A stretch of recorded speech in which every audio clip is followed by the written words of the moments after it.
Beyond the Beef, where we not only talk about business problems, we talk about business solutions. I'm James. And I'm Bob. And we're corporate facilitators for a company called Sequent Learning Networks. Every day we travel the globe and we hear from employees of organizations who have problems and they feel helpless to solve them. We want to help move beyond those complaints and move to solutions that will not only help your business, but also help your careers going forward. So Bob. Yes. What would you like to beef about today, my friend? Well, this one is a little bit sensitive. Great. This one's sensitive because I think it's going to really hit home for a lot of people. And the subject is company reorganizations. How many of us have been through these? Yikes. Right? Thanks for bringing us down a bit. Sorry. That. Might not be the funniest episode we do. But it's a sensitive subject because they are difficult. Mm-hmm. And I think it becomes even more sensitive because they're really kind of a political subject. Very often, sure. Yeah, because they don't usually come, companies don't reorganize from the bottom up. They generally come from the bottom up. Actually, not usually. Yeah, right. Coming from the top down, often the CEO or, executive vice president and that type of thing. And so people feel that they can't really talk about it.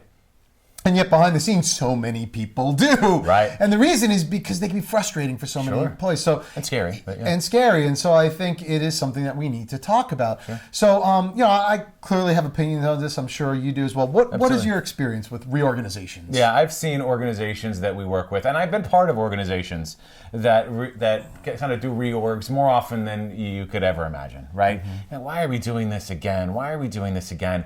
And often, and not always, but often you come to realize that it's because you have a new person in power, mm-hmm. and that new person wants things done their way, which reasonably so sometimes, right? It's kind of like the old sports analogy. A new coach comes in, they have their own strategy, they want to do things their way. Sure. Right? So reasonably so sometimes, but man, these things get old and old and over and over again. They do. And what you find is, after the third reorg in a year, or in 2 years, they're doing what the first reorg did after all. No doubt. How can you avoid it? There's only so many ways you can organize a company. Exactly. And I think the problem with it is that, especially the larger companies, the larger the company is, the more leaders there are. And the more leaders there are, the more chances there are that someone's going to come in and keep changing around the furniture. And I say the furniture because I think there's a good analogy here. Mm-hmm. How many times do you go and move into a house and keep the furniture and the paint and everything exactly the way the previous owners did? Never.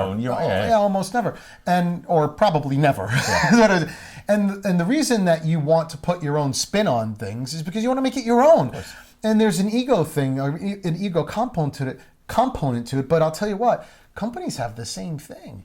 I mean, inside of a company, and I have to tell you, I've been guilty of this myself. I've been responsible for many teams, and I've reorganized groups a lot, usually when I first come in, because I want to put my stamp on it. And of course, I'm going to tell myself that, everything's broken. Right. Yeah, this is the right way. This is the right way. My way or the highway. Right. How could it be wrong? Of course. How could somebody have put that paint color? Are they crazy? Crazy. And that's what you tell yourself. Then you start to see the impact of it, and people start to, quit. Whoops. Not me yet. Maybe that paint color was okay. But it really does happen. I've learned this lesson more times than I would care to admit. Sure. But there is an ego component to this thing. And I'll tell you what, being the facilitators that we are, working with a lot of companies and many longer term clients, that of course I want to keep that relationship. So don't let this change that. But there is this component that we see that a lot of the companies we work with, they reorg themselves 12 months, every 18 months. Yeah, absolutely. Some of them habitually.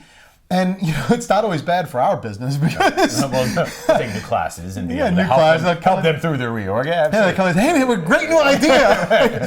So you don't have the heart to tell them that someone else had that idea 5 years ago. 3 guys ago, right? But we'll come in, sure. And I think at the end of the day, what happens is that we end up seeing the impact of this churn over and over again. Right. People aren't furniture. Right. They're productive human beings who become much less productive when you have to reshift their entire lives around. And I think companies need to be a little bit more aware of this and a little bit more careful. But on the employee side, I think there's things that they can do as well. What do you think we can offer there? I agree. And I think I don't think it necessarily is a whole lot of work per se. What it is communication, right? Yeah. You have to understand as an employee and part of a reorg, it's normal to have questions about what's going on. Yeah. You could feel a little worried about, maybe what your status is or what's going to happen, what's going to be next. You're going to worry about it a little bit. But the key thing is communication. Yeah. Talk to your manager, talk to others, and make sure you understand why this is taking place. Just have conversations so that you understand the rationale for the reorg. Yeah. Don't live in your own head, because sometimes we're our own worst enemy, right? We'll scare ourselves and, oh my God, I'm going to lose my job here.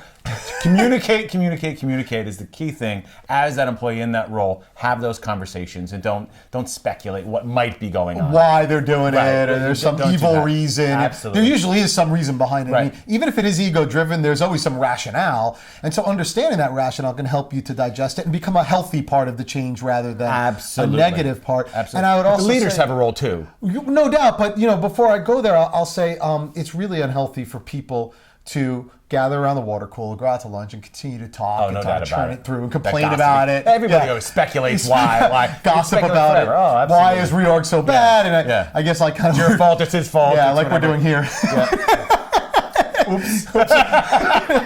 But I really do think that it is an unhealthy thing for you to kind of build these stories in your own head. Just talk to your boss, talk to your company, talk to your leaders, and become a healthy part of that change. So now on the leadership side of things, like I said before, look, I'd love to, we try in this show to really bring some of the accountability back to the employees, because we want people to take responsibility for the things that are bothering them. Sure. But I think in this case, there is a lot of accountability on the companies and the leadership as well. And I have to tell you that if you're a leader of a company or a leader of an organization, really make sure that you're not just reorganizing the group for ego purposes. Make sure you're not just trying to change the paint color for the sake of changing the paint color. It really affects people's lives. And from an outside point of view, we see it all the time. The productivity is just, in some cases, erased. Right? We have to start over again in many cases. And it can be frustrating. We want to see companies make positive changes, and it's really frustrating when we see people starting from ground zero again when you don't really have to. So really make sure that you're reorging for the right reasons and that it's not ego-driven, and that you explain to people why it's happening. And in that explanation, you may find that it's not always the right reason. Right, exactly. And then just pull back, Absolutely. So that might be a good way to end this episode. What do you think? I think so. Good. Okay, so as always, if you have a beef that you want us to talk about or something that's on your mind, leave it in the comments below. You haven't done this in a while. No, I haven't. You can leave it here too. There is perfect. Exactly. Be sure to subscribe to our channel, and we'd love to see you here on another episode. Thanks for joining. Thanks for joining Beyond the Beef. Have a good one. Bye.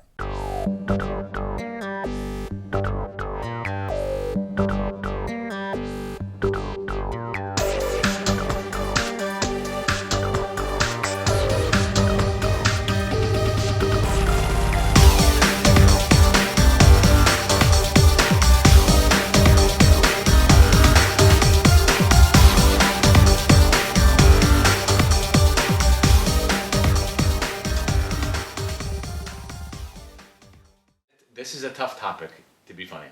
Yeah. You don't want to. It's very serious. You don't want to. It's very serious. Very serious topic. Very serious. This reorganization. This reorganization is very serious.